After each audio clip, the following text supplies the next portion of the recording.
नमस्कार दोस्तों, मैं अमन स्वागत करता हूं आपके अपने यूट्यूब चैनल एजुकेशन हब पे। यह बिहार शिक्षक भर्ती के एनसीईआरटी बेस्ड क्वेश्चन आंसर इतिहास का 9वां क्लास है और हम कक्षा 7 के इतिहास का चौथा अध्याय देख रहे हैं। और आपने पता है कि कक्षा 6 का इतिहास जो है वह प्राचीन इतिहास से संबंधित है एनसीईआरटी का, 7 का जो है मध्यकालीन से और 8 का जो है आधुनिक भारत के इतिहास से संबंधित है। तो हम लोग देख रहे हैं 7 के इतिहास को, जो कि मध्यकालीन भारत से संबंधित है, और अध्याय 4 जो है वह मुगल साम्राज्य से संबंधित है। इससे कुल आपके 24 प्रश्न हैं। तो चलिए शुरू करते हैं इसको। तो यहाँ पर जो पहला क्वेश्चन पूछा गया है कि निम्नलिखित में से कौन सा कथन सत्य है। तो पहला जो कह रहा है कि मुगलों की सेवा में आने वाले नौकरशाह जो थे वह मनसबदार कहलाते थे, बिल्कुल आपका सही है। और दूसरा जो है कि मनसबदारों की नियुक्ति केवल योग्यता के आधार पर की जाती थी। तो ये स्टेटमेंट आपका गलत होता है। क्यों गलत होता है, आगे इसको हम समझेंगे। तीसरा कह रहा है कि मनसबदार अपना वेतन राजस्व एकत्रित करने वाली भूमि के रूप में पाते थे। तो ये भी आपका सही, क्योंकि इनको कोई वेतन नहीं दिया जाता था। जो राजस्व एकत्रित करने वाली भूमि थी उन्हीं से इनको वेतन मिलता था। तो इस प्रकार से आपका सही स्टेटमेंट होता है सी, कि 1 और 3 सही हैं, बाकी दूसरा गलत है। तो बेसिक तौर पे हम जानते हैं इसके बारे में कि दूसरा क्यों गलत है। तो यहाँ पे जो है कि मनसबदार शब्द का प्रयोग ऐसे व्यक्तियों के लिए होता था जिन्हें कोई सरकारी पद या हैसियत मिलती थी, और इनकी नियुक्ति जो है केवल योग्यता के आधार पर नहीं होती थी, बल्कि जो शब्द था, मनसब जो था वो प्रदान करना सम्राट का एक विशेषाधिकार होता था। और वह किसी भी मनसबदार को, किसी भी मनसब क्षेत्र को, किसी भी व्यक्ति को मनसबदार बना सकता। तो वहाँ पर योग्यता कोई निश्चित नहीं थी। अगला जो क्वेश्चन है कि मुगल काल में जब्त शब्द किस ओर इंगित करता है। तो मुगल काल में जो जब्त शब्द प्रयोग किया जाता था वह राजस्व प्राप्त करने की व्यवस्था को जब्त कहा जाता था। अब इसके बारे में जानते हैं बेसिक तौर पे। तो यहाँ पे है कि अकबर के राजस्व मंत्री जो थे टोडरमल ने 10 साल की काल अवधि के लिए कृषि की पैदावार, कीमतों और कृषि भूमि का सावधानीपूर्वक सर्वेक्षण किया, और इन आंकड़ों के आधार पर प्रत्येक फसल पर नगद रूप से कर यानी कि राजस्व निश्चित कर दिया। प्रत्येक प्रांत को राजस्व मंडलों में बांटा गया, और हर फसल की राजस्व दर अलग अलग की, मतलब हर एक फसलों की अलग अलग जो थी कर की या राजस्व दर की सूची बनाई गई। राजस्व प्राप्त करने की इस व्यवस्था को क्या कहा गया, जब्त कहा गया। और यह जब्त व्यवस्था गुजरात और बंगाल जैसे प्रांतों में संभव नहीं हो पाई थी। ठीक है, तो यहाँ पे जब्त क्या है, तो राजस्व प्राप्त करने की एक व्यवस्था थी। अगला है कि अकबर के सुलह एक कुल विचार पर आधारित शासन दृष्टि बनाने में अकबर को की मदद किसने की थी। तो अकबर की जो मदद की थी वह अबुल फजल के द्वारा किया गया था। तो यहाँ पर बेसिक तौर पे हम जानते हैं कि अबुल फजल ने सुलह एक कुल के विचार पर आधारित शासन दृष्टि बनाने के लिए मतलब कि जो अकबर की थी उन्होंने उनकी मदद की थी।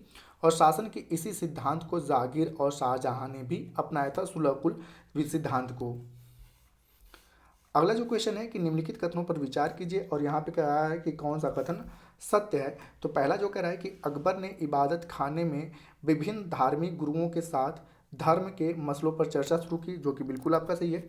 और दूसरा कह रहा है कि इबादत खाने में चर्चा के दौरान अकबर की समझ बनी कि जो विद्वान धार्मिक रीति और मनधाता पर बल देते हैं वह अक्सर कट्टर होते हैं। तो ये भी आपका सही है। तो इस प्रकार से सी वाला ऑप्शन आपका सही होता है कि 1 और 2 दोनों के दोनों स्टेटमेंट सही हैं। तो आपने पता है कि साल 1570 में जब अकबर फतेहपुर सिकरी में था तो उसने रोमन कैथोलिक के पादरी जसराज मतलब जो आपके थे जरथुस्ट्रा थे, वो जो बेसिक तौर पे आपके कैथोलिक धर्म के अनुयायी थे, और उलेमा ब्राह्मणों के साथ धर्म मामलों पर चर्चा शुरू की, और यह चर्चाएं जो थी इबादत खाना में हुई।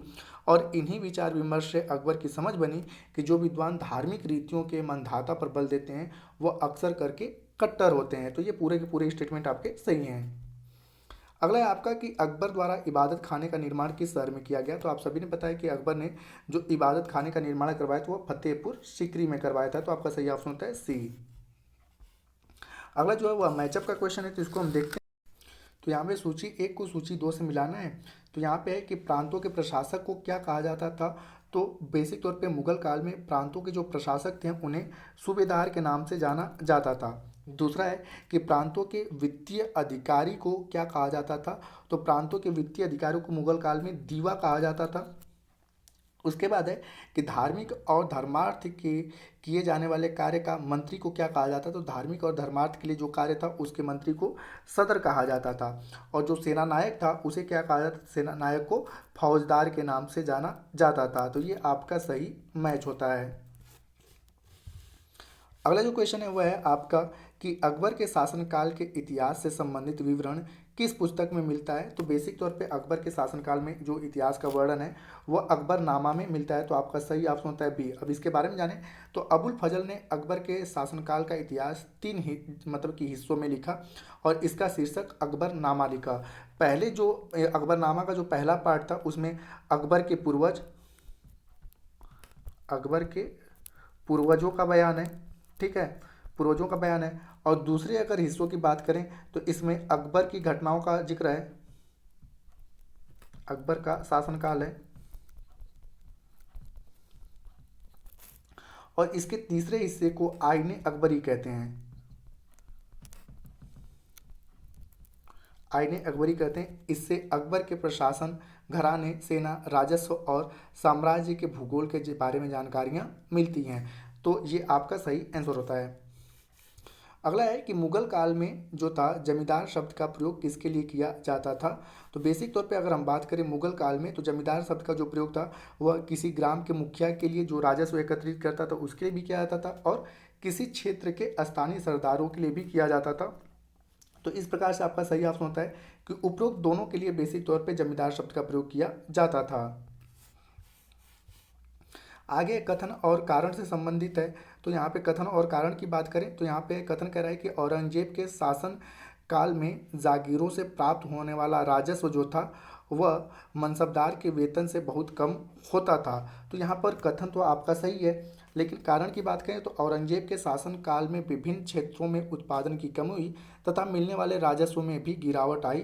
तो यहाँ पर कारण इसका गलत है। तो आपका सही ऑप्शन होता है सी कि कथन सही है परंतु कारण गलत है। अब इसके बारे में जानते हैं कि औरंगजेब के शासनकाल में जागीरों में मतलब जागीरों से प्राप्त होने वाला जो राजस्व मनसबदार के वेतन में बहुत कम होता था, मतलब कि राजस्व जो था वह मनसबदार के वेतन में बहुत कम होता था, जबकि कारण मतलब कि जिसका कारण मनसबदारों की संख्या में अत्यधिक वृद्धि थी और इसी कारण उन्हें जागीर मिलने से पहले लंबा इंतजार रखना पड़ता था तथा जागीरों की संख्या में भी कमी हो गई थी।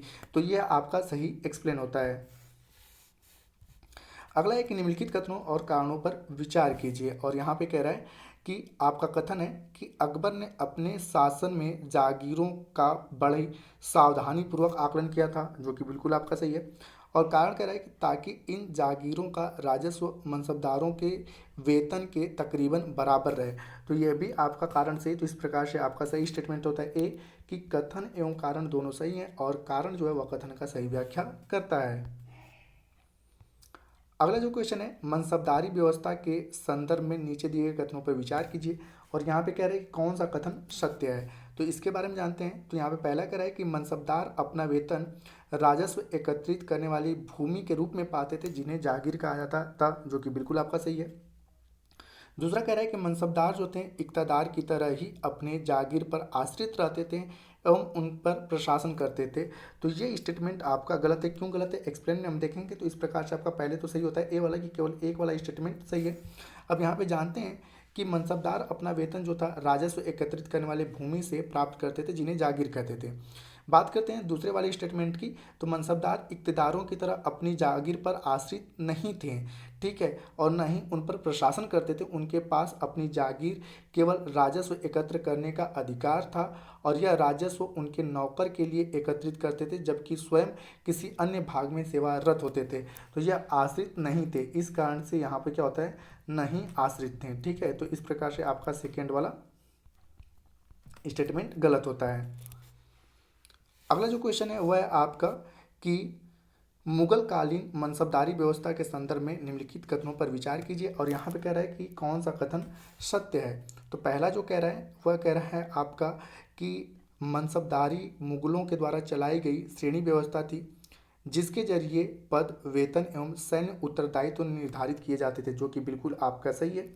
दूसरा कह रहा है कि सवार पद की संख्या जितनी अधिक होती थी प्रतिष्ठा एवं वेतन भी उतना अधिक होता था, ये आपका असत्य है। और तीसरा कह रहा है कि जात पद के द्वारा मनसबदारों के रखे जाने वाले घोड़ों एवं घुड़सवार की संख्या तय होती थी। तो यह भी आपका स्टेटमेंट गलत होता है। तो आपका जो इस प्रकार से सही होता है सी वाला ऑप्शन सही होता है कि केवल पहला सही है। अब यहाँ पे इसके एक्सप्लेन पे भी देखते हैं। तो बात करते हैं सेकेंड और थर्ड स्टेटमेंट की। तो पद एवं वेतन का निर्धारण जो था वह जात संख्या पर निर्भर थी, और जात संख्या जितनी अधिक होती थी दरबार में अभिजात की प्रतिष्ठा उतनी ही बढ़ जाती थी तथा वेतन भी उतना अधिक होता था। सवार पद के द्वारा मनसबदारों के द्वारा रखे जाने वाले घोड़ों और घुड़सवारों की संख्या तय होती थी।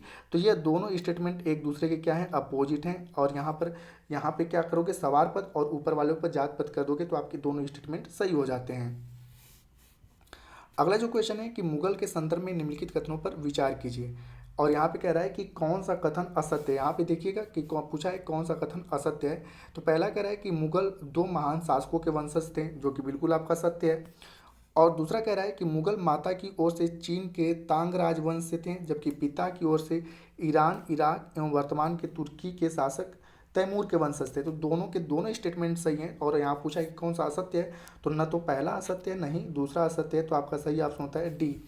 तो यहाँ पर आपका सही ऑप्शन होता है डी। अगला क्वेश्चन पूछ रहा है कि मुगल उत्तरदायित्व के संदर्भ में निम्नलिखित कथनों पर विचार कीजिए।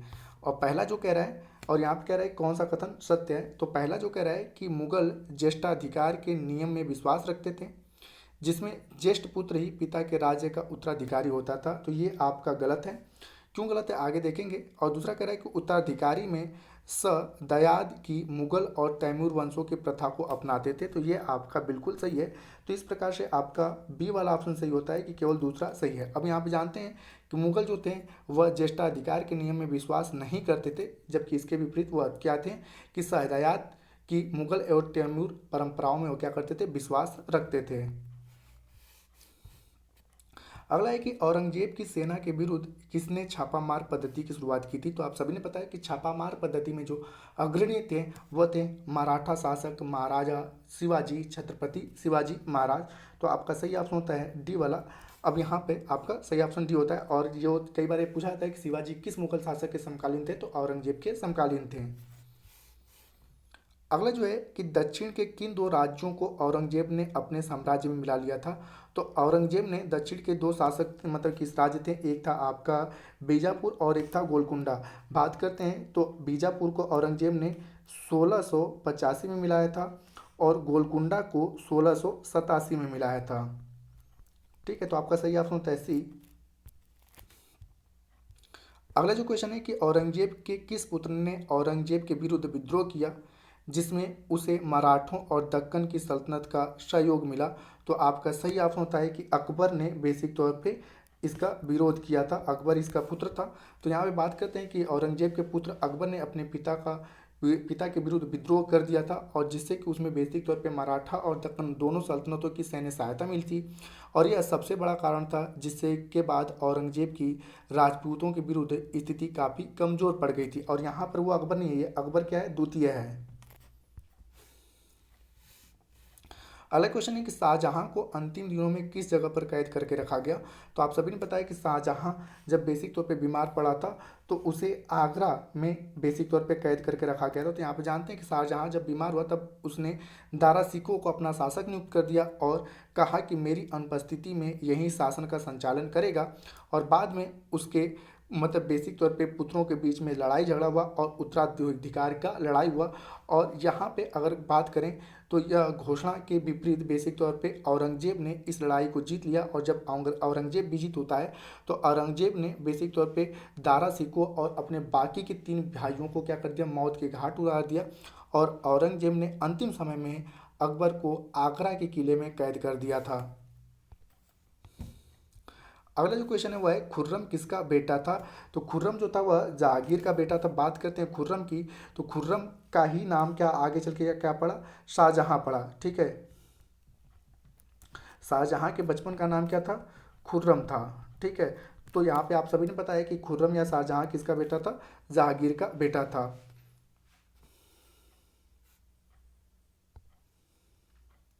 अगला जो क्वेश्चन है कि दिए गए क्वेश्चनों को सावधानी पूर्वक पढ़ें। और यहाँ पे पूछा गया है कि कौन सा कथन सत्य है। तो यहाँ पर हम जानते हैं, तो सत्य कथन की अगर बात करें तो यहाँ पे पहला जो कह रहा है कि राजकुमार सलीम यानी कि जहांगीर जो था, इसकी माँ का नाम जो था वह जोधाबाई था, जो कि बिल्कुल आपका सही है। और दूसरा जो कह रहा है कि अकबर के शासन के अंतिम वर्षों में राजकुमार सलीम के विद्रोह के कारण उसकी सत्ता लड़खड़ाई थी। तो ये भी बिल्कुल सही, क्योंकि अकबर ने कई बार जहांगीर ने कई बार अकबर का विद्रोह करके अपने आप को इलाहाबाद में लाके राजा घोषित कर दिया था, जिसके कारण उसकी सत्ता लड़खड़ाई थी। ये बिल्कुल सही है। और तीसरा जो कह रहा है कि अकबर ने अपने शासनकाल में कभी भी दक्कन का अभियान नहीं किया, तो ये स्टेटमेंट गलत है। क्यों गलत है आगे हम देखेंगे। तो इस प्रकार से आपका सही ऑप्शन होता है सी, कि 1 और 2 तो सही है लेकिन तीसरा गलत है। अब यहाँ पे बात करते हैं कि अकबर के काल में दक्कन में अभियानों की शुरुआत हुई तथा उसने बरार, खानदेश और अहमदनगर के कुछ हिस्सों को अपने राज्य में मिलाया था। तो इस प्रकार से आपका यह वाला स्टेटमेंट गलत होता है। अगला क्वेश्चन है कि अकबर के सैन्य अभियान के क्रम में निम्नलिखित कथनों पर विचार कीजिए। और यहाँ पूछा गया है कि कौन सा कथन सत्य है। तो पहला कह रहा है कि 1568 में सिसोदिया की राजधानी पर उसने, मतलब सिसोदिया की जो राजधानी थी चित्तौड़ पर अकबर ने कब्जा किया। यह बिल्कुल आपका सही है। दूसरा कह रहा है कि उत्तर पश्चिम क्षेत्र के अभियान के क्रम में सफ़ाविदों को हराकर कांधार पर कब्जा किया और कश्मीर को भी अपने साम्राज्य में मिला लिया। ये भी बिल्कुल आपका सही है। और तीसरा जो कह रहा है कि अकबर ने अपने सैन्य अभियान के पूर्व में बंगाल, बिहार एवं उड़ीसा के क्षेत्रों को मुगल साम्राज्य का अंग बनाया। तो ये भी आपका स्टेटमेंट सही है। इस प्रकार से तीनों के तीनों स्टेटमेंट आपके सही हैं। तो आपका सही ऑप्शन होता है डी। अगला जो क्वेश्चन है यहाँ पे पूछा गया है कि निम्नलिखित में से कौन युग्म सही सुमेलित है। तो बात करते हैं सही सुमेलित का। तो यहाँ पे आपका जो है सही सुमेलित चंदेरी का युद्ध, जो कि बाबर और राजपूतों के बीच लड़ा गया था, ठीक है, 1528 में। तो यह सही सुमेलित है। और घाघरा का युद्ध जो 1529 में लड़ा गया बाबर और अफगानों के बीच, तो यह भी आपका सही है। तो आपका 3 और 4 सही है। तो इस प्रकार से सही ऑप्शन होता है सी वाला। अन्य की अगर बात करें तो आप ने सभी ने पता है कि पानीपत का जो युद्ध था वह 1526 में बाबर और लोदी यानी कि इब्राहिम लोदी के बीच में लड़ा गया था।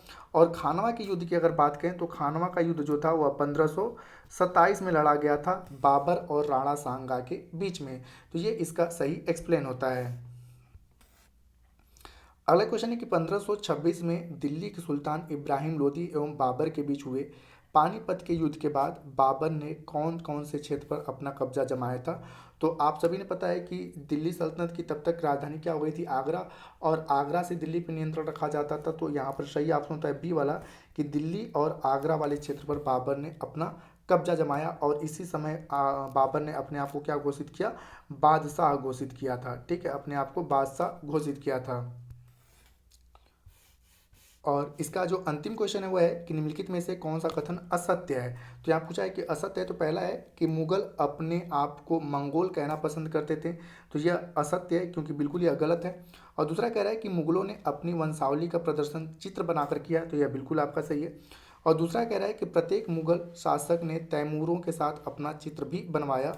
तो यह भी आपका सत्य है। तो यहाँ पूछा है कि कौन असत्य है, तो केवल पहला वाला क्या है, असत्य है। तो आपका सही ऑप्शन होता है ए। तो यहाँ पे जानते हैं कि मुगल अपने आप को मंगोल कहलवाना पसंद नहीं करते थे, क्योंकि चंगेज खान से जुड़ी स्मृतियाँ सैकड़ों व्यक्तियों के नरसंहार से संबंधित थी। और वहीं दूसरी तरफ मुगल तैमूर के वंशज होने पर गर्व महसूस करते थे। ठीक है, और क्योंकि इनके महान पूर्वज जो थे 1398 में दिल्ली पर कब्जा किया था। तो इस प्रकार से आपका पहला वाला स्टेटमेंट असत्य है। तो दोस्तों ये थे आपके कक्षा 7 का मध्यकालीन इतिहास का सेशन चल रहा है। उम्मीद कर रहा हूँ कि आपको यह क्वेश्चन आंसर सीरीज पसंद आ रहा होगा। अगर वीडियो पसंद आए तो वीडियो को लाइक करें, कमेंट करें तथा अपने दोस्तों के साथ शेयर करें। और चैनल पर नए तो चैनल को सब्सक्राइब अवश्य करें। तथा इस पीडीएफ को प्राप्त करने के लिए आप हमारे टेलीग्राम से जुड़ सकते हैं, जिसका लिंक वीडियो के डिस्क्रिप्शन में दिया हुआ है। तो वीडियो के अंत तक बने रहने के लिए धन्यवाद। मिलते हैं जल्दी नेक्स्ट वीडियो में।